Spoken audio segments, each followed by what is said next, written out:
The host of Joe's Great Books is Joe Sharkey. He teaches at the University of Washington, Tacoma, but is not speaking for or sponsored by the UW. There is nothing that explains why Tiny Tim should live, other than somehow he gets fed better by Scrooge or gets and medical care. I'm going to go on about this. Medical care in the 19th century couldn't have been good enough to say he couldn't have paid extra to take him to Johns Hopkins Hospital to save him. Like there's nothing that. So I found the Tiny Tim thing a kind of weak, sentimental move by Dickens. That's my one critique of the book. Didn't like So it. you think that part wasn't realistic, but the ghost part was? I mean, are you kidding me right now? Tony, I'm not even sure that I should be platforming you.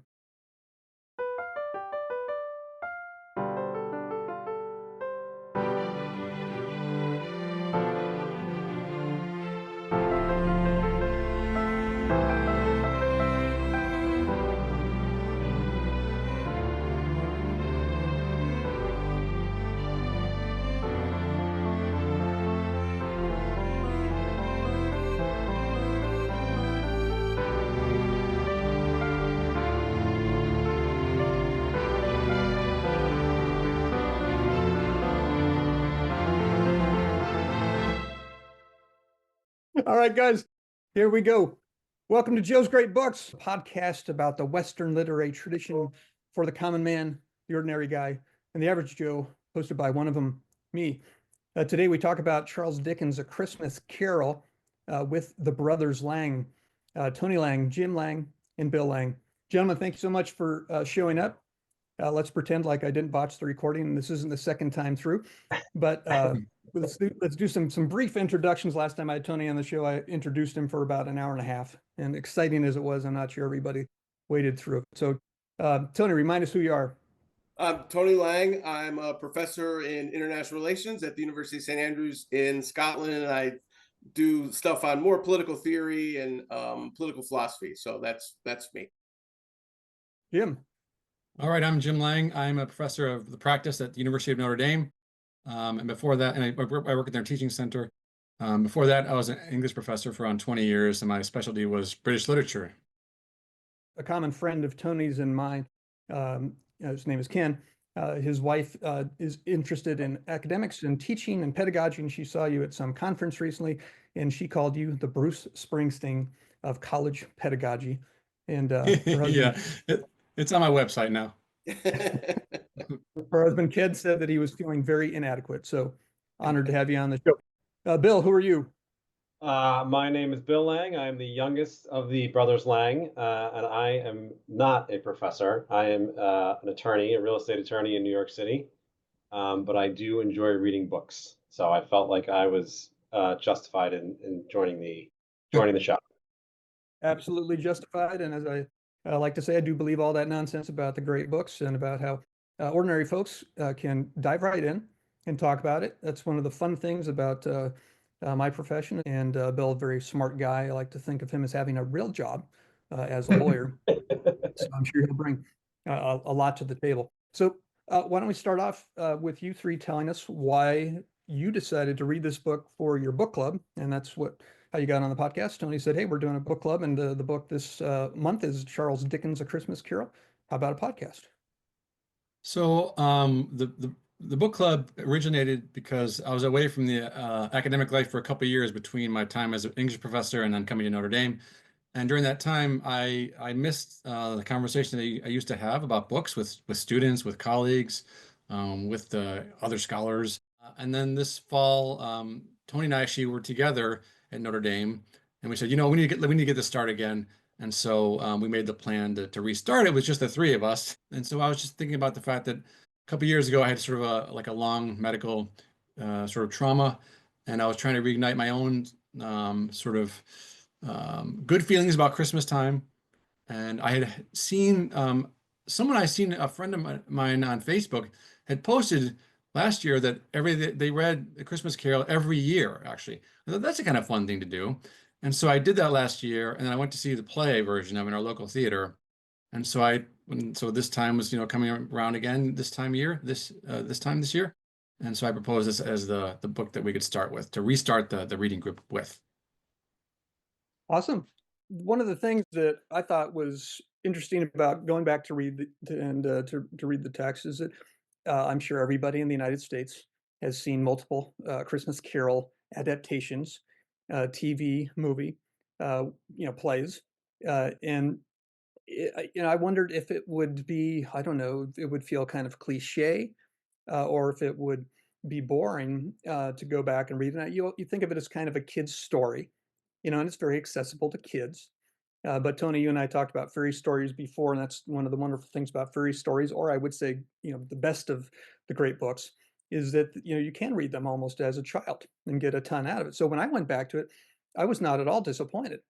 But did any of you, the three of you, have any friction or any obstacles to get over when you went back to it? I think we talked a little bit. So we should admit we had the book club already about this, and we're now redoing it for you, Joe. And this is Oh, our, you you know, rehearsed for the Joe's Great Books right, podcast. exactly. But You the don't thing add is, your on the fly like this, Tony. one of the things we talked about was it's so ingrained in us. Like you said, it's like this story that everybody knows, and it almost is like reading the Bible, right? You know every story from the Bible that you're familiar with from church and stuff, but then in a good sermon or in a good discussion group, you learn something, you forget stuff from it, or somebody tells you something about a little passage. And that's what happened to me. Like when we had those conversations, it was like, oh, I didn't even think about that. And reading it as well, you were like, oh, that kind of surprised me. So there was stuff like that for me, at least, that just like I didn't remember that, or I didn't realize how interesting that was. So yeah, Yeah, I I mean, mean, I would say, like, from my perspective, it was, you know, almost all of my view of the story was from the movies and from, so I kept thinking about Bill Murray every time I'm reading the book. yeah, I'm like, is that what happened, here? So that was kind of, my view. But I really, really liked the book. You know what I mean? I don't, I probably had read it at some point in high school or something, but I didn't really remember much of it. And so going back to read the actual story, I thought was great. yeah. And it's funny, Tony, talking about like ingrained and how it's so ingrained. I did some research for the podcast, Joe. Ooh. Yeah, not much. I got a dictionary and I looked up the word Scrooge, and it's a word. Scrooge is lowercase Scrooge is a word in the dictionary that means a miserly person.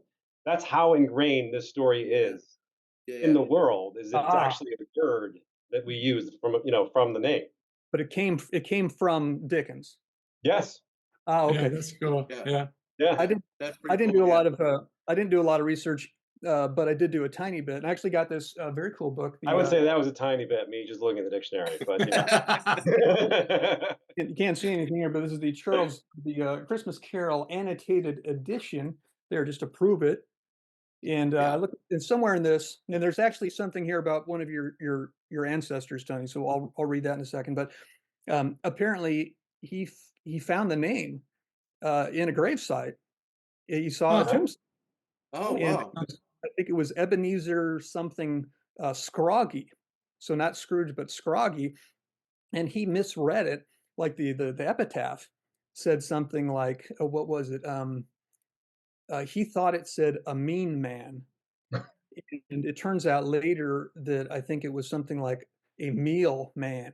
I have to look up and see exactly what that was, but he misread it. But that sparked the whole story because he thought, my God, what kind of a life must he have lived if the people Yeah. that put tombstone together had called him a mean man and nothing else. So but I Yeah. think it was a bit something to do with meal.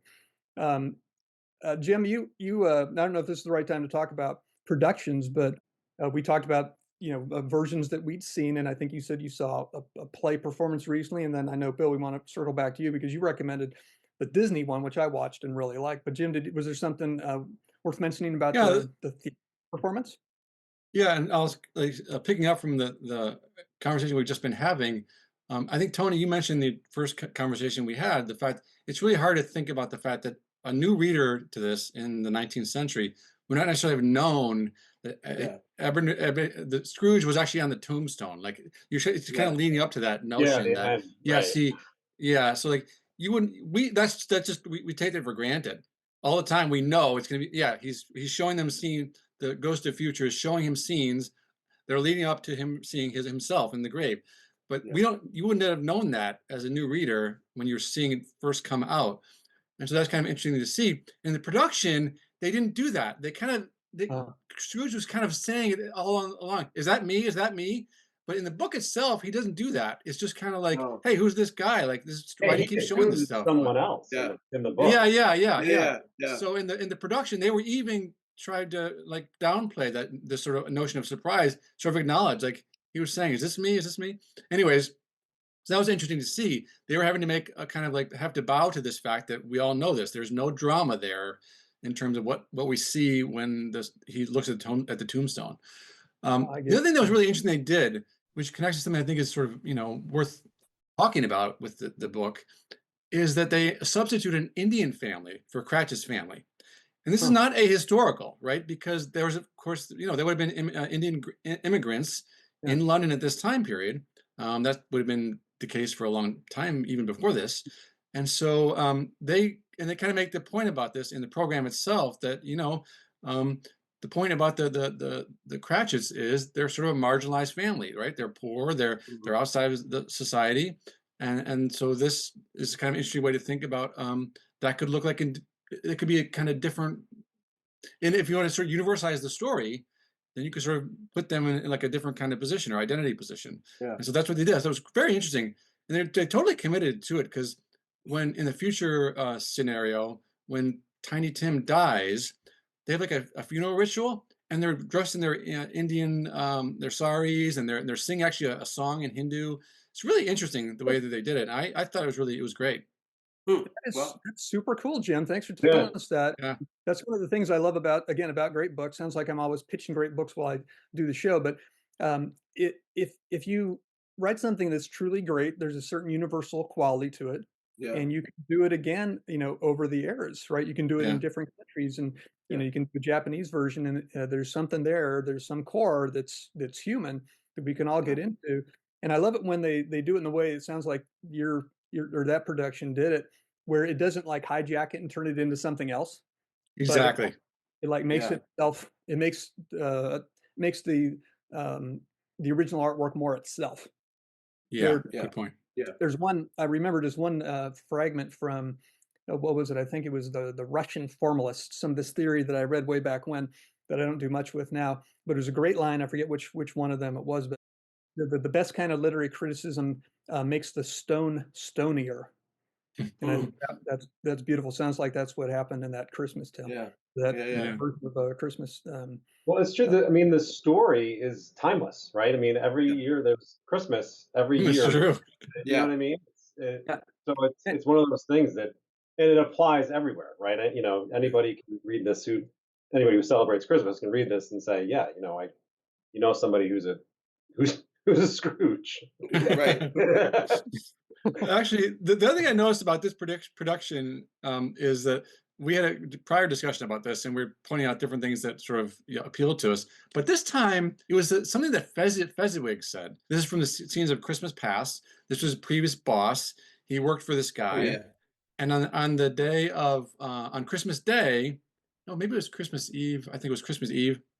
Fezziwig, his boss, he's a really jaunty, sort of jolly guy, and he wants everyone to celebrate Christmas. And he brings in, it's not like a huge party, but he brings in ale and cakes and everything, and there's some dancing, and so he makes it a party, and afterwards Scrooge is talking to the ghosts, and I can't remember what the ghost says, but Scrooge says, you know what? No, what this guy did was, I think the ghost says the guy didn't do that much. He gave you some, some ale and cakes. There's nothing, no big deal. And Scrooge says, you know what? What he did was he had a choice to make our work burdensome or light. And he chose to make it light. And that's really kind of stood out to me this time. Kind of connects to the point that you were making, Bill, that there's a kind of timeless appeal to this, which is you always have that choice. We always have this choice to make someone else's burden light or heavy. And that's I think it's a good time to think about this. Like Christmas is the opportunity to kind of make that choice again in a new way. And you know what? Not to make this too langy, but our mom was the most Christmas person ever, right? Oh, yeah. Good point. Yeah. A huge point of emphasis every year. And like my favorite memories of her are like around Christmas time. So it's like, Yeah, that's even, true. you can kind of see how this story would appeal to the three of us, and yeah, yeah, everyone else who celebrates Christmas. yeah, yeah, Bill, yeah, absolutely. Bill, every year I thank my wife around Christmas Eve for having actually prepared got everything ready, and bought presents and that kind of stuff. And I'm trying to do a little bit better, but I do think that, yeah, it's often the women and the wives that kind of rescue us troglodytic males. That passage you were talking about, well, both of you, Jim and Bill, about Fezziwig, great name, by the way. Yeah. It is a great name. You guys were saying in your book club, because I attended the book club and I didn't do my homework, hadn't read it by then, still trying to get final essays graded for the quarter. But you were talking about charity, and remember you Yeah. talked about how the people come in from the the professional, or at least the charitable organization, asking Scrooge for money, which is actually, I think, kind of a funny scene if played right, because he's just so bad. Yeah. But especially in the Disney version, I want to come back to that in a second, Bill. Um, then the question was, uh, what is Dickens kind of preaching here? What kind of charity? And the thing that really hit me was the aspect of the story that you were talking about, Jim, the kind of very local, even personal acts of charity. And I thought, before I read, I thought, is this going to seem hopelessly sentimental? And I guess I'd say there was one passage where I thought even once I'd really built up my Christmas spirit, it seemed a tiny bit sentimental, but I'd say like 95, 99% of it was just really touching. And Yeah. all these Yeah. little acts, these people that, like the little drummer boy, they don't have much to give, Yeah. but they're giving a ton. And, Fezziwig was a great example of that. So I found Yeah. myself repeatedly touched like a wood. Well, it's interesting just on that, Joe, like when Jim was saying about Fezziwig, and so okay, I'm looking for the politics and all this, right? Because I had studied politics. And right, so you think like, okay, the beginning with Scrooge, he's like a businessman. So this is gonna be a story about how capitalism is bad and any business person is a bad guy. But it's not really, because Fezziwig is a businessman and he's a good guy, I mean, and it's really interesting, and we talked about this, how this is not a story about like a radical change of the world. And Dickens, from what I know, was not in favor of radically, overturning the British capitalist system in the 19th century. But it was more about those individual, like what we can do on our the little things we can do, as opposed to trying to, which we should try to change the system if it's horrible, but more like, we should try to work on the little things. We don't have to change the world. We can just change something for our neighbor or our family or something. So that does come out really strongly,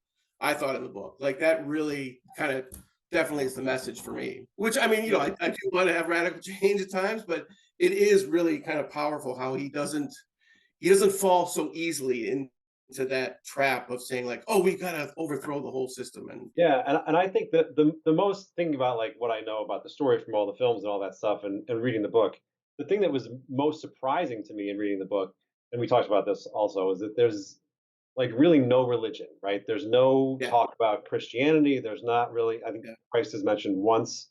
So he's not using this to like promote religion. It's really just a story about what we're talking about. Just like do the right thing, be a good person, Yeah. and Christmas is a great time to do that. Yeah. Yeah. So that that, which is really interesting, because he didn't try to do something different. He didn't. It wasn't like trying to make this into a religious thing. It was really, which I kind of thought it would be, because I was thinking, oh, it's Yeah. going to be old school book. It's going to be all about the Christians and whatever. It wasn't. So I thought that was interesting.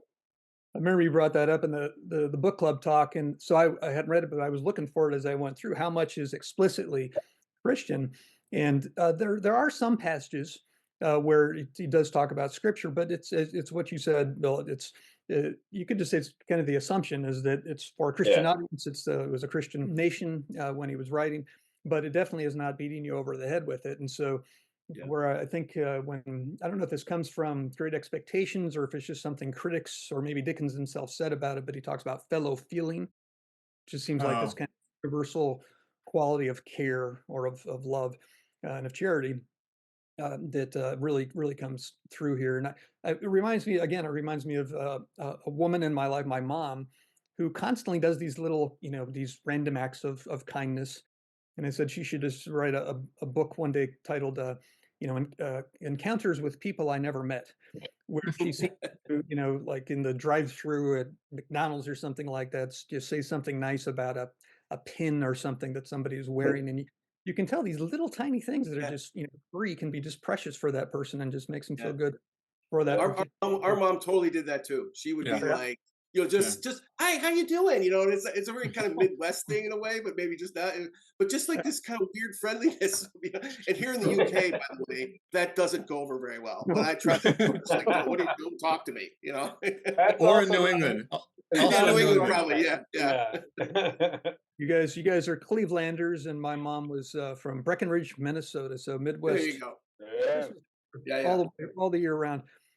Hey, Bill, I know because you're a real judge, you're probably going to have to leave us sooner than we'd like, but I wanted to ask you about the Disney Christmas special because I did go back and watch that on your recommendation, and I thought it was super fun, and I thought it did something that I remember some of the other versions I'd seen didn't quite do, which was just it made it funny.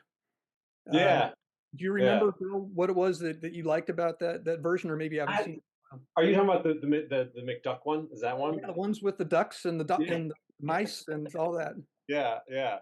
No, I remember, and it was funny because I was reading the story and I was like, he really did kind of stick to some of these. You know what I mean? They, obviously, it's the duck and a mouse and all that stuff, but the ghosts were pretty. I think they were, from what I recall, were pretty. And I did not go back and watch it again, but I just remember it just being like, it was fun. You're right. It made it funny. It's been a while since I watched it, so I can't say I remember too much about it, other than the fact I remember like the face doesn't the face come out of the doorknob in the beginning Yeah, as yeah. the as Marley, and I Yeah, feel like I that's remember the Ghost of Christmas Present. They kind of did it pretty accurately, like because there's some pictures in the book, and I think they kind of stuck with some of those images to do the animations. I think the guy who illustrated or did the first illustrations was somebody named Leech, Leech, and they're really cool. And I watched it on your recommendation, so it's a little fresher for me. But it's Goofy who is Marley, and so it's his face. And Yes. in Disney, you have this kind of disturbing element that, and this is not my joke. You probably heard it before, that you've got like one dog that owns another dog. It's like Goofy Yeah, owns is Goofy the one that owns the dog. So I think Goofy owns Pluto. yeah, Anyway, yeah. Goofy Yes. Yeah. the bipedal evolving dog. And he's funny too because he's a ghost, but he falls down and like falls down the stairs. And I think that is based on the book. There's a little detail where Scrooge says something like, well, can we sit? Do ghosts sit? And then he sits, Marley sits down like, yeah, of course ghosts sit down. And he crosses his legs, uses the table. But a couple of lines that I thought were worth mentioning were, one is that the ghost of Christmas past turns out to be Jiminy Cricket from Pinocchio, which is funny. And so it's kind of like, Jim, what you were talking about. They did this version after Christmas. A Christmas Carol was very well known. And so they're kind of playing on the fact that, we already have certain expectations built up. And so he shows up and Scrooge kind of looks at him askance and then looks at him again and says, I thought you'd be taller. And there's starts to try to tell him about how important kindness is in the world in Scrooge, who is Scrooge McDuck. So it's basically Donald Duck, but with a comprehensible voice. He just rolls over, covers himself up, and says, "Never found much use for kindness in this world." Last one is when the charitable people come in and ask him for a donation. He says, "You spend your whole life making money, and when you've got a ton of it, they want you to give it away." He's so bad that he's good. He's so bad that he's lovable. Yeah, yeah. And then Donald Duck does show up, and he's what is he? He's his nephew Fred. Oh, And right. Oh, right. that was fun, but Yeah. with regard to that character in the Donald Duck voice, he's just you can cut in Donald Duck speech, and no one will know. Well, and speaking of recent or like film versions, I think I watched there was another one that Disney made or somebody made that's this weird animated one, and it's that weird animation that's like in Beowulf, the Beowulf animation, that ridiculous kind of. CGI, And right? so Jim Carrey plays Scrooge. Colin Firth is the voice of the Wow. nephew. Oh. And Gary Oldman is Bob Cratchit. Like all Wow. these famous people, and it's like Yeah. 2009. and it's actually really historically, or it's very close to the text. I was surprised. It's like really like in that Victorian world. So yeah, that was a good one, I thought. So that was And something popped up on like one of my social media feeds that like Patrick Stewart did one apparently. yeah. Patrick Stewart did one a few years ago. Yeah. I don't know if I saw that one, but Well, he's the narrator of the audiobook that I have. He does a fantastic job. I mean, it's really, really well done. Yeah. Good. So. All right.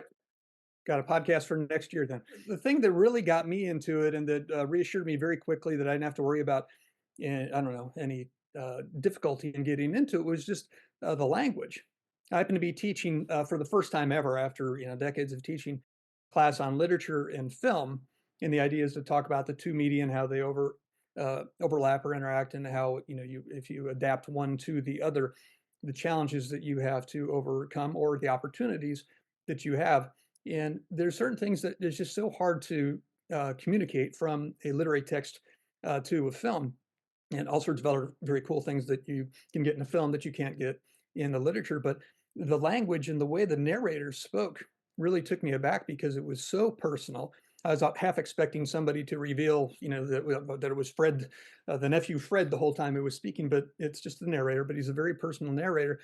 And it reminded me so much of just the kind of exuberant language that you get in Dr. Seuss. And I have to think that Geisel, Dr. Seuss, had A Christmas Carol in mind when he wrote The Grinch. And this is not a novel idea. A quick Google search tells me it's not. But I'll just read a couple of passages that communicate that. Part of the goal of these podcasts is to encourage people actually to go back and read the books. But early on, the description of Scrooge from the narrator goes like this. Oh, but he was a tight-fisted hand at the grindstone, Scrooge, a squeezing, wrenching, grasping, scraping, clutching, covetous old sinner, hard and sharp as flint, from which no steel had ever struck out generous fire, secret and self-contained, and solitary as an oyster. The cold within him froze his old features, nipped his pointed nose, shriveled his cheeks, stiffened his gait, made his eyes red, his thin lips blue, and spoke out shrewdly in his grating voice. A frosty rime was on his head, I guess that just means frost, and on his eyebrows and his wiry chin. He carried his own low temperature always about with him. He iced his office in the dog days and didn't thaw at 1 degree at Christmas. External heat and cold had little influence on Scrooge. No warmth could warm, no wintry weather chill him. No winter that blew was bitterer than he. No falling snow was more intent upon its purpose. No pelting rain less open to entreaty. Foul weather didn't know where to have him. I love that line. That last line, didn't know where to have him. Reminds me of a passage from Henry, the fourth part one, where Mistress Quickly, if you happen to remember her, says that to Falstaff, something like he wouldn't know where to have me. And of course, it's innuendo. There, when I read that, it was almost like I heard the Grinch theme song going in the background because of the language and how he was just kind of exulting in the clever insult. Yeah, that's the Patrick Stewart version of him. He really digs into all those adjectives, mean, tight-fisted, covetous.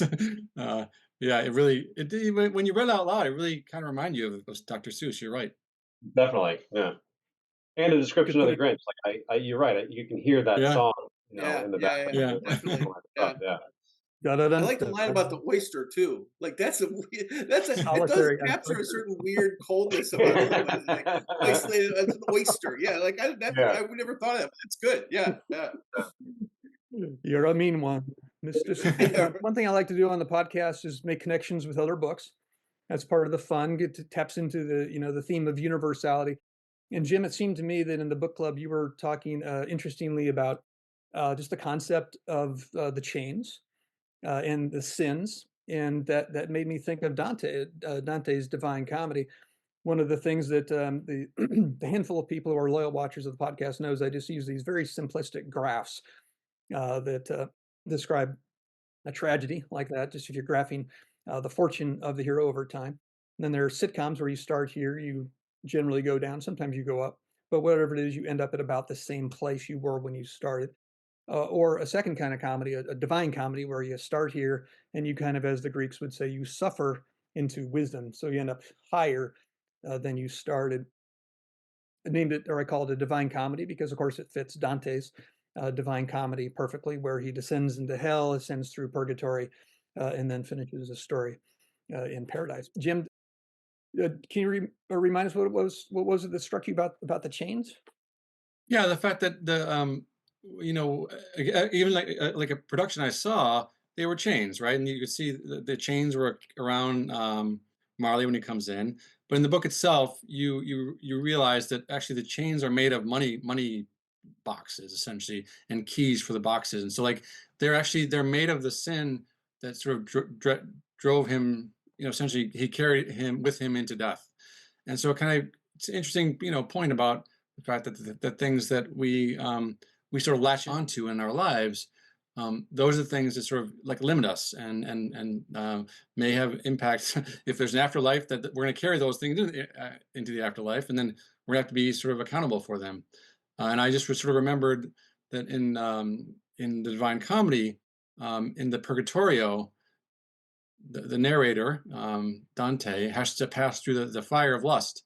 That's part of his punishment. He seems to be suggesting that that's my particular sin, right? And so like these sort of narrative accounts of the afterlife or judgment days, sometimes we see some sort of self-awareness of the things that would drive the narrators or the authors. They would have to carry into their afterlives as well. And that reminds me too. One of the books we read in the book club a while ago. Oh, right. Is The Great Divorce. And in The Great Divorce, remember the narrator goes to this kind of in between place. It's unclear, but a lot of the people's sins are manifest on them in some or in their like physically, right? What they're experiencing. So it seems like that's a kind of common theme. Like that's interesting. I didn't make that connection with Lewis until you were just reminding us about the Dante one. Yeah, I forgot about that too. That's a great connection. Another podcast. Yeah, I don't know if I remember that one. I think I'm mixing it with another C.S. Lewis, but it's charming to think that that he has a medium place. It's like Purgatory. It's not quite. And basically, one of the premises is nobody quite wants to leave because they're scared of what heaven would be like. But really, then that makes this kind of turn into hell. So he does a brilliant job with all these kind of things. So is that the one where the grass is really hard? Yes. Yeah. Yes. That's it. Yeah. Back to me. I mentioned The Medium Place. Maybe none of the three of you watched it, but it's a really fun sitcom with Kristen Bell and Ted Danson. Yeah, Good Place. Yeah, that's brilliant. And they have A Medium Place there. I just mentioned. Prop to you, Nance. That's my wife's favorite shows. Yeah. The chains. The part I loved about the chains, and it was so fun going to the book club and being kind of primed to go read it in a way it was better. It's kind of worked the way I hope the podcast works, because I can't assign people to read a whole book and then come watch the podcast, but I'm hoping that you do it in the reverse order. So I got to do that with you all, and so I was looking for the chains and the sins. And there was one passage I thought was just really touching. This is the thing about Dickens. I love it because he's not desperately trying to be sophisticated the whole time. He's kind of seems like an ordinary guy, but he's super smart. And he really reminds me of Lewis. So I was thinking about Lewis, and I was making a contrast between like Derrida or Foucault, these post-structuralist or deconstructionist highfalutin literary theories, and C.S. Lewis. And I just get so much more out of C.S. Lewis because he's trying to teach. He's trying to take difficult things, but make them accessible to you without dumbing them down. And I think Dickens does that great too. So there's this one scene, Scrooge and the Ghost of Christmas Past, I think, are wandering through the world, and they see all these different ghosts. And they see this one that's really striking to Scrooge and to me. It says, many had been personally known to Scrooge in their lives. He had been quite familiar with one old ghost in a white waistcoat with a monstrous iron safe attached to its ankle. Now he uses the its instead of his. Now he's an it, apparently, who cried piteously. And this is the thing. He cried piteously, and you think, wow, if he's got a safe attached to his ankle, maybe they can still feel pain. Maybe it's the weight of the the safe that hurts him. But it's not that. He cried piteously at being unable to assist a wretched woman with an infant, whom it saw below upon a doorstep. The misery with them was clearly that they sought to interfere for good in human matters and had lost that power forever. I thought that was just beautiful. And Jim, a teacher of Dante, if you, I don't know how recently you taught the Inferno, but you might remember the principle in Dante of contrapasso, which is just that something like the punishment in some poetic, Right. sometimes direct, it fits the sin. And it's not always that if you are violent, you get smacked in the face, although I think that is true for the violent. Sometimes it's just kind of a poetic way of answering the sin. And it seems to me that this is one here, but what a charming, touching, beautiful idea that these people, of course, like Scrooge and like all of us to some degree, had opportunities in life to be charitable, to do what, our moms did throughout their lives. And we missed that opportunity. And it's just so easy. And you have this guy who just can't do it. And that's what makes him suffer. I thought that was You just know, gorgeous. yeah, well, actually, just one connection to the actual when Scrooge actually says there's a moment where he's with one of the ghosts, maybe the ghost of present of the past, and he says, "Oh," he kind of starts and says, and the ghost says something to him like, "What do you need?" He said, "Oh, I'm just remembering this girl that I should have given. I'd like to have given something to this little girl I saw today." You know, Yeah. and he's totally at that point. Also, he can't do anything about it. But it's that moment is probably allied to that one you were just reading. Yeah, it's a it's an ache. And I can't remember who it was, but someone on some podcast, how's that for a reference, said that there's some, I think I've seen it more than one, but some a survey of people. And I suppose they took a survey of people who are dying. And the idea is that the vast majority of people don't regret at the end of their lives, what they did. And I don't know how morally healthy that is, but what they really regret are things that they didn't do. And I Yeah. think that for many of them, it's like, oh, I should have, taken my shot. I should have gone to Hollywood, or I should have done this. I should have done that. But the way Dickens presents it is just, yeah, I should have done all of these, million little good things that would have been Mm, so to do. Oh, and back to the Mhm. charity. I remember when we were reading it, Jim, you pointed out that in the text that when the charitable guys come in, Scrooge says, well, I forget what he asks, but he says, why are you coming to me? Are there no charitable organizations, or I forget what it is. There's some Workhouses. Yeah. Yeah. workhouse, workhouse. right? That's the word I was looking for. Is are there no workhouses? Um, and they say, well, yeah, yes, there are. And he says, are there no prisons? Yeah. He doesn't really elaborate what he thinks there, but he says, well, yes, there are plenty of prisons. Says the charitable guy. And Jim, you were saying, well, to be honest, there's not no argument there on Scrooge's side. And I thought reading the book that look, mate, is Dickens really saying, look, it takes a village, not a government village, and you just need to do countless acts of charity individually, and who knows, through your religious group, your church, say.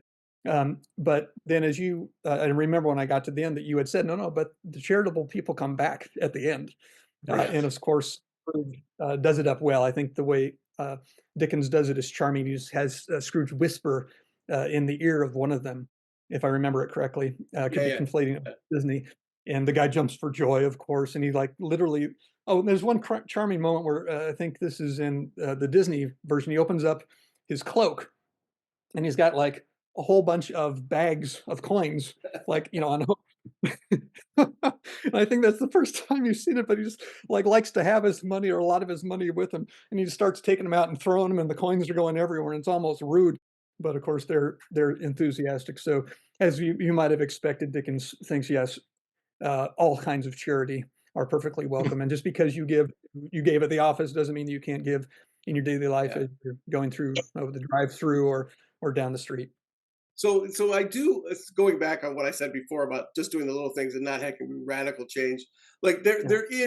there are moments like when he's basically criticizing people who would equate prisons and workhouses, right? So there is politics in this, and he was involved. I think we were talking a little bit before about like pushing for reform of child welfare, or trying to improve child welfare, and so he did have a political sensibility. Like I want to say he did, and plus his other books like Hard Times, and which I don't know if I ever read, but I know the basic story. Those kind of books, he does care about the bigger picture, even though this book is more focused on the individual. And it does make you wonder: is he trying to slip that stuff in to convince people, like us who all have comfortable lifestyles, like, yeah, do the little things, but remember, there's actually bigger problems in your society too. Like, I don't know if that's the case. I don't know if that was his agenda. I don't know enough about Dickens as a person, but it's interesting to think about what his I kind of I read this, I want to be like, oh, there's got to be some book about the politics of Dickens.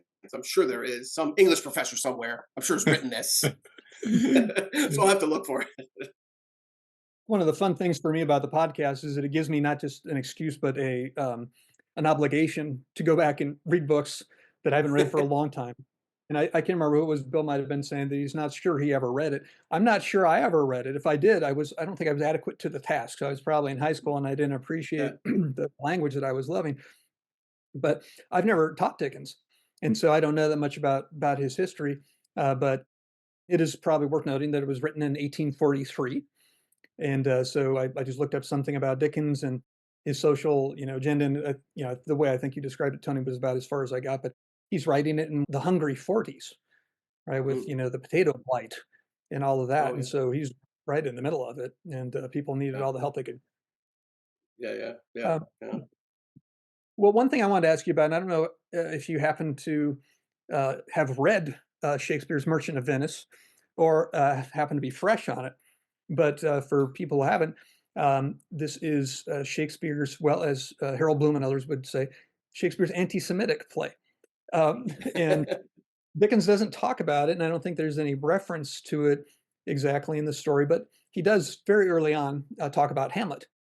It's right in that very charming passage early on. Marley was dead, to begin with. There's no doubt whatever about that. And then he goes on to kind of corroborate it as if it needed to be corroborated. And so that kind of wry, I don't know, cheekiness is part of this, part of the story, part of the charm of the story that, if a movie or a TV version can tap into that somehow, it'd be great. But it seems like something you can do with words much better than with just images. Of course, as an Englishman in the Victorian era, he certainly would have known his Shakespeare. So finally, back to Shylock in The Merchant of Venice. It seems to be intended as a kind of comedy, and it is absolutely not a Christmas story. But I think the way you're supposed to read it is a story that starts here, descends into trouble, and then ascends into a kind of divine comedy. In other words, things end happily. But if you've read or seen the play recently enough to remember the plot, it's focused on this, at least they're basically two plots, the love plot and the money plot. I'll just talk appropriately about the money plot briefly. Shylock is a usurer. He lends money at interest. And this is in the day when usury was still regarded as a sin. So in a Christian society, usury would be forbidden, except for Jews, who were not part of the social fabric. And so, the term ghetto actually is a term, and it's The Merchant of Venice, so it's set in Italy. And so the idea is that the Jews would live in this ghetto, this place that they would have to return to at night. But during the day, they were useful to Christians who had fallen on hard times, like the protagonist of the story, Bassanio, and his buddy Antonio. So anyway, if you're really interested to watch or read Merchant of Venice, or you're about to go see it and you don't want to be, or you want to be surprised, then turn off your video or your sound for the next minute. But what happens at the end of the story is that Shylock has got this contract on one of the heroes, Antonio, and if he fails to pay it back, he gets to cut out a pound of flesh from just below his heart, which of course means to murder him. And it goes to an exciting court at the end. And the female protagonist of the story, Portia, dresses up like a man, literally wears the pants, comes in and begs him to be merciful. He refuses over and over. She finally turns the table on him and says, "You want justice? You'll get more justice than you bargained for." So she revokes the contract, forces him to give half of his money to the guy he was trying to kill, Antonio, who incidentally is very, very cruel to Shylock and anti-Semitic, but he's also kind of the star of the story. One key thing is that at the end, she says, and there's one more penalty too. You have to convert to the Christian faith. Now, Shylock being a Jew, of course, I mean, nowadays at least, the resonance of this is just so potent. But back in what I think was 1597 or 8 that Shakespeare was writing it, in a thoroughly Christian society, where there were either no Jews or a tiny number of Jews or Jews that were just had gone underground. Anyway, he converts. He doesn't do it with any kind of joy. He's asked, "Are you okay with this deal?" Because the alternative could be murder, because he was trying to kill a Venetian. And there's a clause, or there's a law that says if you try to take the life of a Venetian, your life is forfeit.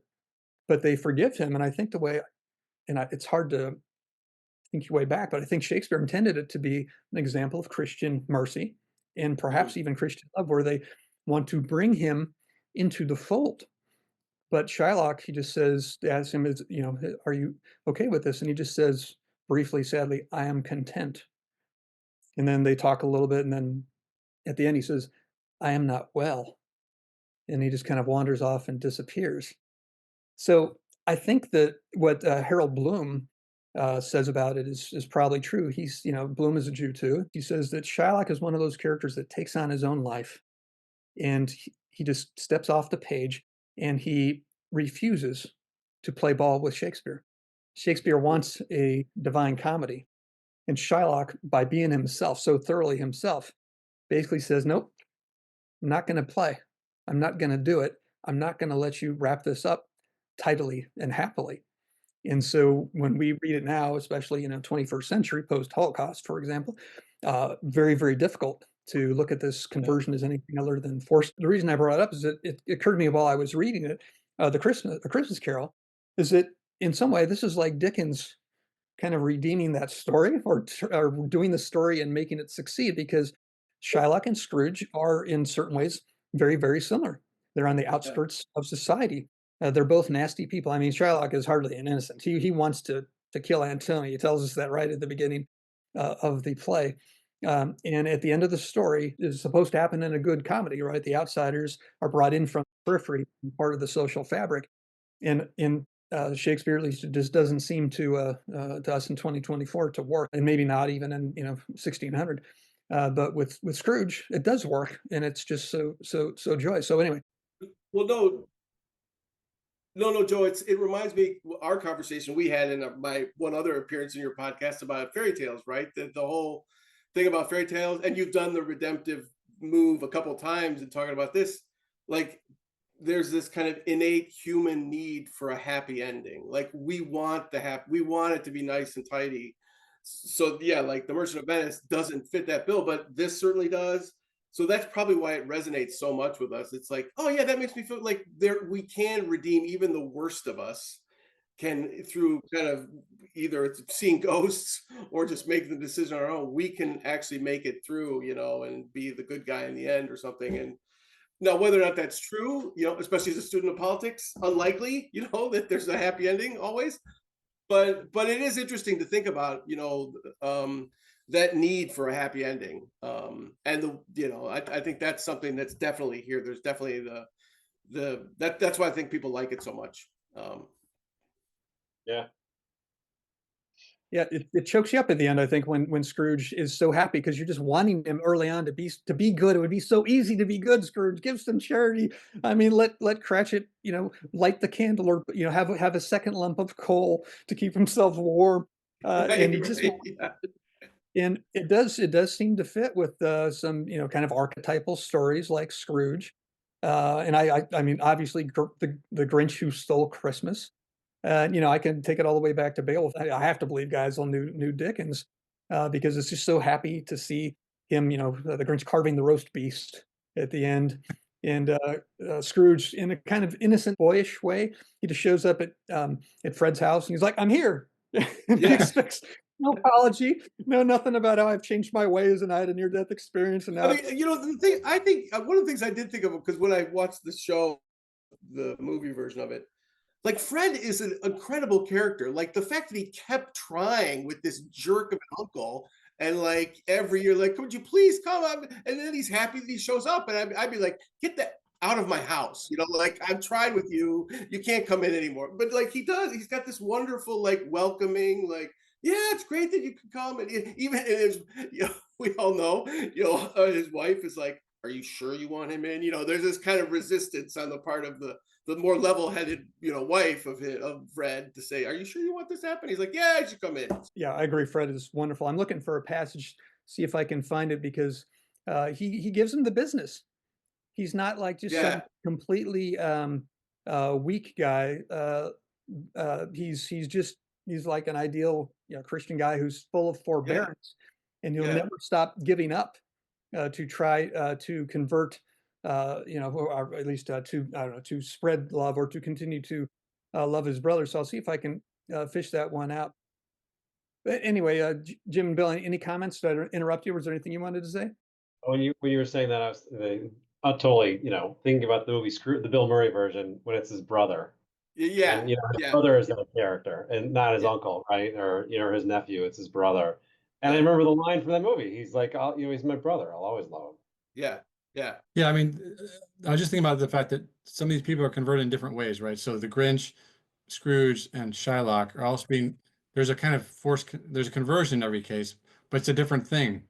Kind of interesting to think about what those things are, how different they are, right? One has interventions of ghosts, one is like a court system, and then one is just sort of like a counter um, well, what is it? The singing? It's the singing in the Grinch, right? Yeah. So it's Yeah. like interesting that there's different conversion methods essentially, or resolution methods. I'm not sure what, you put them all together. I'm not sure there's a connecting thread, but it's different in every case. No, that's great, Jim. And I think what you said is great. I think there is a connecting thread in it. I think you just kind of explained why Merchant of Venice, the conversion therapy, doesn't work. Because Fred and I mean, here talk about sentiment, but Fred and the Who's, they convert through love, and it's not Yeah. coercive. It's not Yeah. forcible. And so when you bring the law and it happens in a court, and he has to do this under the pain of death. I mean, for God's sake, Portia's practically torquemada. It's almost the Inquisition. And Fred just, he keeps taking it, but he says, I'm never going to give up on you. And those damn Who's, they just come out and sing with no Christmas That's a lights good or point. Yeah. Yeah. anything like Yeah. that. So I think you cracked that code. Here's that passage. I Yeah. love the exchange between the two. Scrooge says, Christmas, a humbug. Fred says, you don't mean that, I am sure. And Scrooge says, I do. Merry Christmas. What right have you to be merry? What reason have you to be merry? You're poor enough. He's constantly just being so flagrantly miserly and insulting. But Fred turns the tables on him. This is great. He says, come then, returned the nephew gaily. He's still gay. What right have you to be dismal? What reason have you to be morose? You're rich enough. Yeah. Scrooge. And here's an example of the language is just so hard to communicate to the film. Scrooge, having no better answer ready on the spur of the moment, said, bah, and followed it up with humbug.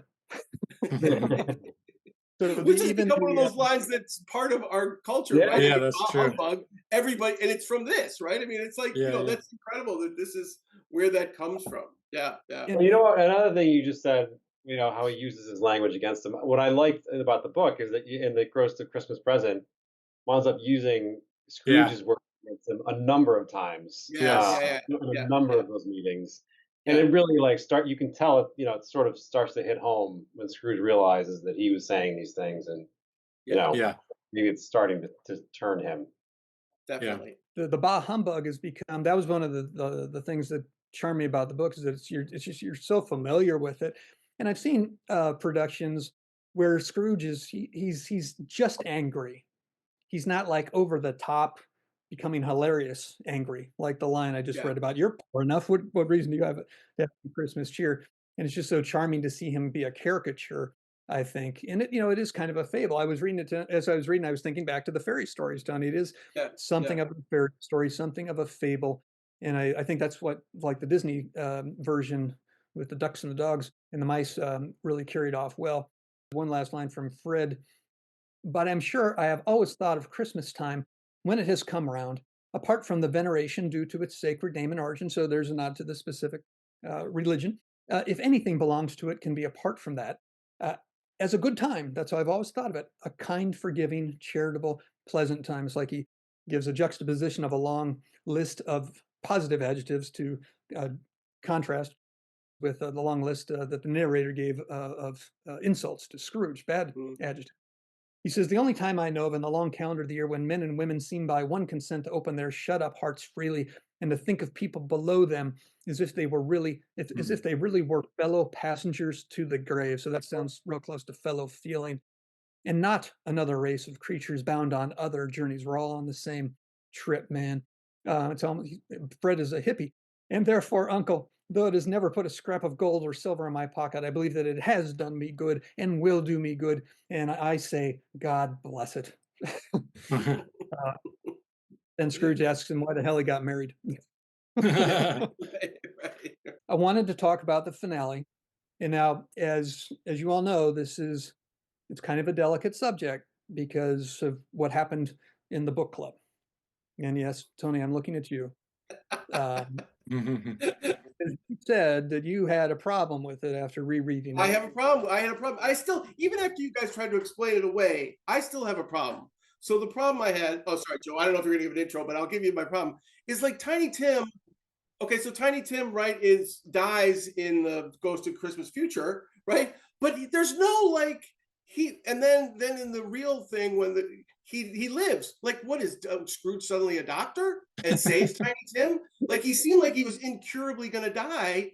So this was and it comes out of the book because I look back again today. I was like, there is nothing that explains why Tiny Tim should live, other than somehow he gets fed better by Scrooge or gets and medical care. I'm going to go on about this. Medical care in the 19th century couldn't have been good enough to say he couldn't have paid extra to take him to like, Johns Hopkins Hospital to save him. Like there's nothing so I found the Tiny Tim thing a kind of weak, sentimental move by Dickens. That's my one critique of the book. Didn't like So it. you think that part wasn't realistic, but the ghost part was? That was probably more in line, right?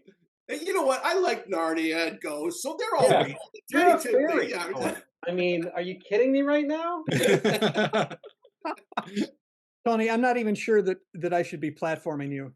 I know.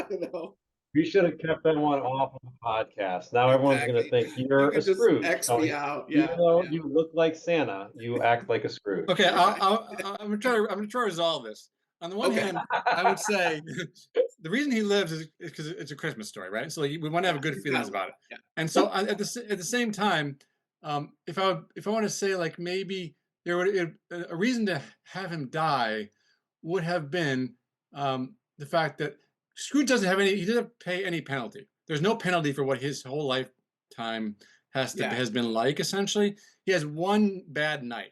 Essentially, that's his penalty. Essentially, right? Yeah. And because as you pointed out, like Fred welcomes him right back. So there's no consequences for a lifetime of being a bad person. Essentially, and so this having one little consequence of that essentially for his own, his own conscience would have made sense. And also, at the end, Bob Cratchit says, hey, listen, we can be happy again. Like, I'm happy that, I wish he was still here, but, we can still come together as a family, essentially. That's really emphasized in the play version I saw.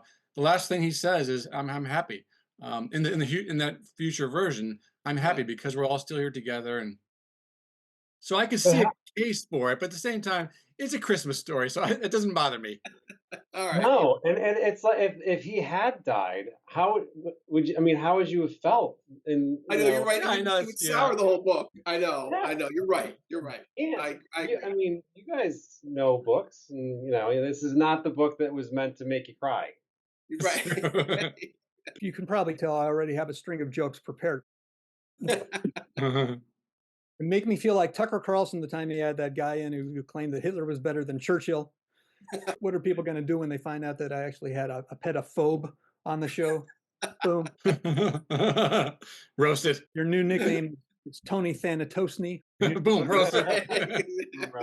But I do want to read the last passage just to put you in your place because it is fun and the art is fun because Scrooge comes back to life, as it were, right? He dies to be reborn. It's about as close to literal as you can get in all the epic stories. Odysseus and Aeneas, they all descend to the land of the dead, and they don't die like Dante, of course, too. But they're recharged. They go back to life with new vigor and often new appreciation and new understanding, new wisdom. And so with Scrooge, you get that, and you're kind of expecting, a big drawn out scene with the Cratchits in it. There is some extension to it, but it's pretty close to a quick curtain drop, just as it is in the Grinch. I mean, basically, his heart grows and he saves the sled. He comes back, gifts out, and then you see him and he's carving the roast beast, and that's it. With Scrooge or with Christmas Carol, it goes like this: Scrooge was better than his word, and he said he would take care of the Cratchits. He did it all and infinitely more. And to Tiny Tim, who did it not die, and in the original text, Tony, capital letters N-O-T, not die, was a second father. He became as good a friend, as good a master, as good a man as the good old city knew, or any other good city or town or borough in the whole good old world knew. Some people laughed at him. I love the way the laughter is so prominent, but he doesn't mind. He loves it. So Scrooge, having visited that tombstone that you talked about, Jim, yeah, he essentially has died. He's seen his own death. He's like Tom Sawyer, who pretended to be dead so he could hear what people would say about him at the Yeah. funeral. Scrooge got to hear that. He got to hear how people did not give a flying blank about him. Old business pals said, Scrooge died. What to one, the other guy says, yeah, no, looks like it's going to snow. And walks off. All he has to say about it. But going back to the structures of stories, Tony, because actually I'll come back to you. I do think, Tony, that you have a perfectly justifiable reason, and as Jim and Bill, I think, said, it does in a way lose its realism. It doesn't quite convince because it's in a way too good to be true. And what I tell the students who take the Shakespeare class is that when we're reading a tragedy, you could argue that the reason for the tragedy is that the world is unjust. It's less just than the real world is. Now, that, of course, is very controversial. It depends on the life you've lived in the country that you grew up in and exist. But there, I would still stand by, because in Shakespeare, often what goes wrong goes perfectly wrong. It goes poetically wrong in a way that makes you think that the gears of the world are churning to grind you up. And then you go to comedies and you think, okay, well, that must be the opposite because comedies end happily. I'd actually say no, that in his straight comedies, divine comedies, it's the same thing, that the world is also unjust. It's just unjust in a benevolent way. So if you think of any Shakespeare's tragedies that you've seen, or comedies of most sorts, you have people often who do very bad things, and they are forgiven in what strikes some people is a little bit too easy, or it's done too easily. Yeah, and so, in a way, the story we said before, it's hardly an evangelical text, but in a way, it is evangelical in terms of trying to preach to the audience to be good. It's not trying to get you to convert to Christianity. He's probably assuming his audience was all Christian, but a finger does kind of step up out of the book and point at you, and you think, okay, as Jim, you mentioned in the book club talk, what would my chains be like? What would my little icons be like? My pendants. And if you're not giving enough, if you're not being kind enough, it's very tough to read this book and not see it. But we want a comedy, and so we get off the hook really easy, as Jim said, and it makes you feel good. And I think Dickens would say, "Yeah, okay, this shows you what it can be, but it's only because I almost said the Grinch, because Scrooge changed his ways and he did good, and that's how he got rewarded."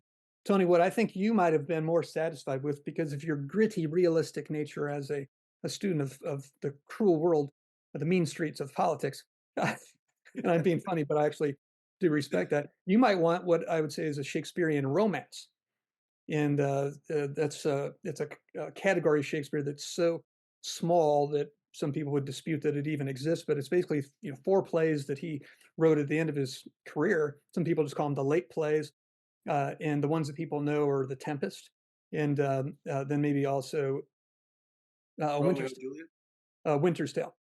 Yeah, Oh, see, that's the thing. It's not what you think. It's not a romance in the sense of star-crossed lovers. So Romeo and Juliet, Othello, those would not be classed as romances. And so I'd say what the difference between a comedy and a romance is that a romance, despite being full of fanciful creatures and fantasies, is actually more realistic, because probably a better term for a romance is a tragic comedy. And it often works exactly that way, that you have a tragedy and it actually happens. In a comedy, what happens is you get up to the precipice and then you pull back, right? You're about to do something tragic, something bad is happening, but you avoid it. So you could say a comedy is a tragedy averted, but a romance, you could say, is a tragedy that happens. So in A Winter's Tale, you have people who actually die. One who seems to die but doesn't. One who definitely does die, a boy, the Tiny Tim of A Winter's Tale. For something like a decade, the guy who's responsible has to suffer. He has to, work his yeah. way back up slowly. Then it finally goes up, and there's a kind of forgiveness or redemption. But arguably it never quite gets back up to the same place it was at the start. You could argue it goes a little bit higher, but it's not quite a divine comedy because it's not divine, it's earthly. And you got wounded, and it takes some time to heal. So the way I'd say a romance works is you could say it's a tragedy healed or redeemed. Okay. So maybe you would be more satisfied if you had something like that. But Tiny Tim, God bless us. God bless us all. you guys were awesome. I really appreciate you coming on the show. Merry Christmas to you and Merry Christmas. your Merry loved ones and Christmas. families and Yeah. all of it. I always forget to do this, but this is maybe why I don't have any subscribers. If you enjoyed the show, please like, subscribe, comment, or share. Apparently that's how the algorithm works. Please do that. And some of you I know personally, some of you are my family. Please like, subscribe, comment, or better yet, share. Yeah. Bye-bye.